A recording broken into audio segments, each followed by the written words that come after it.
کشتاری که همین پوتین و قبل از این یلتسین در گروزنی انجام دادن از مسلمان‌های چچن، ما نمیگم که اونها شیعه هستن، نه، اما این ندا دادن و فریاد زدن و شعار دادن که ما از مظلوم دفاع میکنیم یک دروغه، یک عوام فریبیه که آقای خامنه‌ای و آقای خمینی این مسائل رو علم کردن.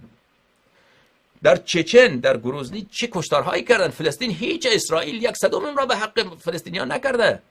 همین کاری را که پوتین انجام داد به حق در جنگ اول، در جنگ دوم گروزنی در سال 2004 بود، فکر کنم 2003 بود، شما اون فیلم هایش را ببینید، اصلا وحشتناک. و دولت روس دولت کوچیکی نیست، چنان بمبارد کرد کاملا نابود کرد گروزنی را. گروزنی هم پایتخت چچن و این را نه یک مرتبه، چند مرتبه انجام دادن اینا و خامنه هیچ. پس این گفتن این که اینها به خاطر فریاد رسی به مظلومین این حرفا را میزنن، این حرف دروغه.